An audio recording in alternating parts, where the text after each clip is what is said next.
بسم اللہ الرحمن الرحیم،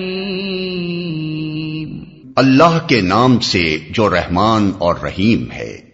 اسلام جو تہذیب انسان کو سکھاتا ہے اس کے قواعد میں سے قاعدہ یہ بھی ہے کہ وہ اپنے ہر کام کی ابتدا خدا کے نام سے کرے۔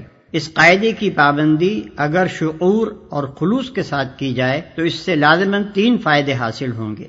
ایک یہ کہ آدمی بہت سے برے کاموں سے بچ جائے گا، کیونکہ خدا کا نام لینے کی عادت اسے ہر کام شروع کرتے وقت یہ سوچنے پر مجبور کر دے گی کہ کیا واقعی میں اس کام پر خدا کا نام لینے میں حق بجانب ہوں۔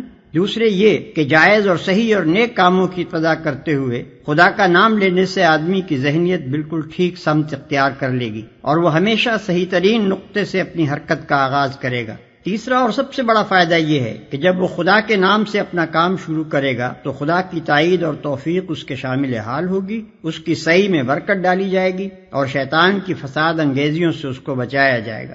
خدا کا طریقہ یہ ہے کہ جب بندہ اس کی طرف توجہ کرتا ہے تو وہ بھی بندے کی طرف توجہ فرماتا ہے۔ الحمد للہ رب العالمین، تعریف اللہ ہی کے لیے ہے جو تمام کائنات کا رب ہے۔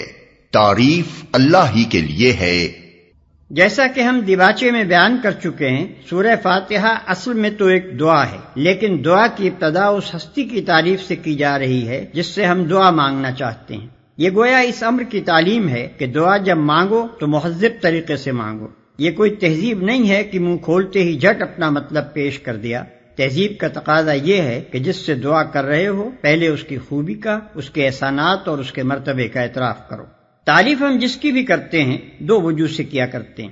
ایک یہ کہ وہ بجائے خود حسن و خوبی اور کمال رکھتا ہو، قطع نظر اس سے کہ ہم پر اس کے ان فضائل کا کیا اثر ہے۔ دوسرے یہ کہ وہ ہمارا محسن ہو اور ہم اعتراف نعمت کے جذبے سے سرشار ہو کر اس کی خوبیاں بیان کریں۔ اللہ تعالیٰ کی تعریف ان دونوں حیثیتوں سے ہے۔ یہ ہماری قدر شناسی کا تقاضا بھی ہے اور احسان شناسی کا بھی کہ ہم اس کی تعریف میں رد اللسان ہوں۔ اور بات صرف اتنی ہی نہیں ہے کہ تعریف اللہ کے لیے ہے، بلکہ صحیح یہ ہے کہ تعریف اللہ ہی کے لیے ہے۔ یہ بات کہہ کر ایک بڑی حقیقت پر سے پردہ اٹھایا گیا ہے، اور وہ حقیقت ایسی ہے جس کی پہلی ہی ضرب سے مخلوق پرستی کی جڑ کٹ جاتی ہے۔ دنیا میں جہاں جس چیز اور جس شکل میں بھی کوئی حسن، کوئی خوبی، کوئی کمال ہے، اس کا سرچشمہ اللہ ہی کی ذات ہے۔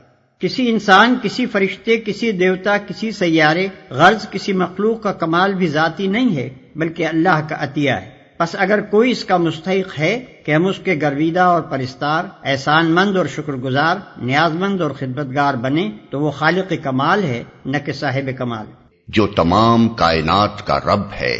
رب کا لفظ عربی زبان میں 3 معنوں میں بولا جاتا ہے۔ 1 مالک اور آقا، 2 مربی پرورش کرنے والا، خبر گیری اور نگہبانی کرنے والا، 3 فرمانروا، حاکم، مدبر اور منتظم۔ اللہ تعالیٰ ان سب معنوں میں کائنات کا رب ہے۔ الرحمن الرحیم، رحمان اور رحیم ہے۔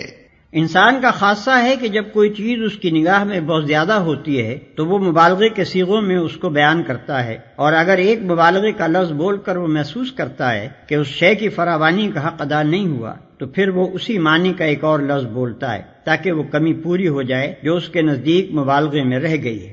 اللہ کی تعریف میں رحمان کا لفظ استعمال کرنے کے بعد پھر رحیم کا اضافہ کرنے میں بھی یہی نقطہ پوشیدہ ہے۔ رحمان عربی زبان میں بڑے مبالغے کا صیغہ ہے، لیکن خدا کی رحمت اور مہربانی اپنی مخلوق پر اتنی زیادہ ہے، اس قدر وسیع ہے، ایسی بے حد و حساب ہے کہ اس کے بیان میں بڑے سے بڑا مبالغے کا لفظ بول کر بھی جی نہیں بھرتا۔ اس لیے اس کی فراوانی کا حق ادا کرنے کے لیے پھر رحیم کا لفظ مزید استعمال کیا گیا۔ اس کی مثال ایسی ہے جیسے ہم کسی شخص کی فیاضی کے بیان میں سخی کا لفظ بول کر جب تشنگی محسوس کرتے ہیں تو اس پر داتا کا اضافہ کرتے ہیں۔ رنگ کی تعریف میں جب گورے کو کافی نہیں پاتے تو اس پر چٹے کا لفظ اور بڑھا دیتے ہیں۔ درازی قد کے ذکر میں جب لمبا کہنے سے تسلی نہیں ہوتی تو اس کے بعد تڑنگا بھی کہتے ہیں۔ مالک یوم الدین، روز جزا کا مالک ہے، یعنی اس دن کا مالک جبکہ تمام اگلی پچھلی نسلوں کو جمع کر کے ان کے کارنامہ زندگی کا حساب لیا جائے گا اور ہر انسان کو اس کے عمل کا پورا صلہ یا بدلہ مل جائے گا۔ اللہ کی تعریف میں رحمان اور رحیم کہنے کے بعد مالک روز جزا کہنے سے یہ بات نکلتی ہے کہ وہ نرا مہربان ہی نہیں ہے بلکہ منصف بھی ہے، اور منصف بھی ایسا با اختیار منصف کہ آخری فیصلے کے روز وہی پورے اقتدار کا مالک ہوگا، نہ اس کی سزا میں کوئی مزاحم ہو سکے گا اور نہ جزا میں مانے۔ لہذا ہم اس کی ربوبیت اور رحمت کی بنا پر اس سے محبت ہی نہیں کرتے بلکہ اس کے انصاف کی بنا پر اس سے ڈرتے بھی ہیں، اور یہ احساس بھی رکھتے ہیں کہ ہمارے انجام کی بھلائی اور برائی بالکلیہ اسی کے اختیار میں ہے۔ إياك نعبد وإياك نستعين ہم تیری ہی عبادت کرتے ہیں اور تجھی سے مدد مانگتے ہیں۔ ہم تیری ہی عبادت کرتے ہیں۔ عبادت کا لفظ بھی عربی زبان میں 3 معنوں میں استعمال ہوتا ہے۔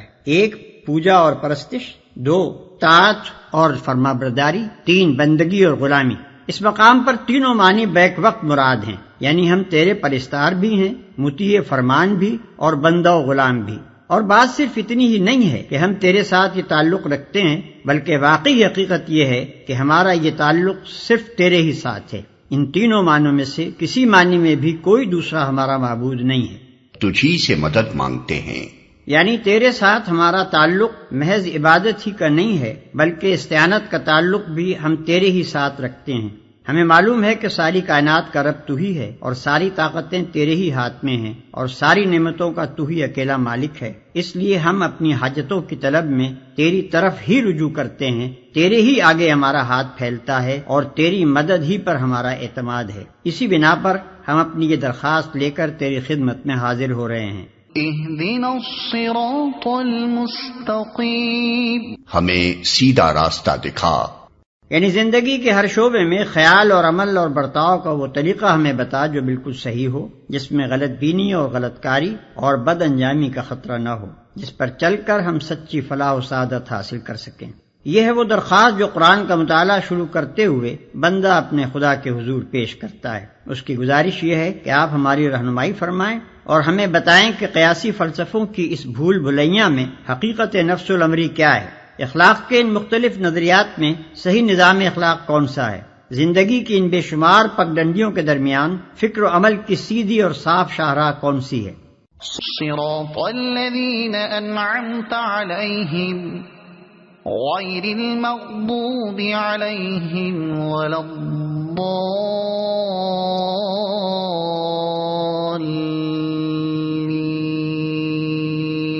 ان لوگوں کا راستہ جن پر تو نے انعام فرمایا، جو ماتوب نہیں ہوئے، جو بھٹکے ہوئے نہیں ہیں۔ ان لوگوں کا راستہ جن پر تو نے انعام فرمایا۔ یہ اس سیدھے راستے کی تعریف ہے جس کا علم ہم اللہ تعالیٰ سے مانگ رہے ہیں، یعنی وہ راستہ جس پر ہمیشہ سے تیرے منظور نظر لوگ چلتے رہے ہیں، وہ بے خطا راستہ کہ قدیم ترین زمانے سے آج تک جو شخص اور جو گروہ بھی اس راہ پر چلا وہ تیرے انعامات کا مستحق ہوا اور تیری نعمتوں سے مالا مال ہو کر رہا۔ جو ماتوب نہیں ہوئے، جو بھٹکے ہوئے نہیں ہیں۔ یعنی انعام پانے والوں سے ہماری مراد وہ لوگ نہیں ہیں جو بظاہر عارضی طور پر تیری دنیاوی نعمتوں سے سرفراز تو ہوتے ہیں مگر دراصل وہ تیرے غضب کے مستحق ہوا کرتے ہیں اور اپنی فلاح و سعادت کی راہ گم کیے ہوئے ہوتے ہیں۔ اس سلبی تشریح سے یہ بات خود کھل جاتی ہے کہ انعام سے ہماری مراد حقیقی اور پائیدار انعامات ہیں جو راست روی اور خدا کی خوشنودی کے نتیجے میں ملا کرتے ہیں، نہ کہ وہ عارضی اور نمائشی انعامات جو پہلے بھی فرعونوں اور نمرودوں اور قارونوں کو ملتے رہے ہیں اور آج بھی ہماری آنکھوں کے سامنے بڑے بڑے ظالموں اور بدکاروں اور گمراہوں کو ملے ہوئے ہیں۔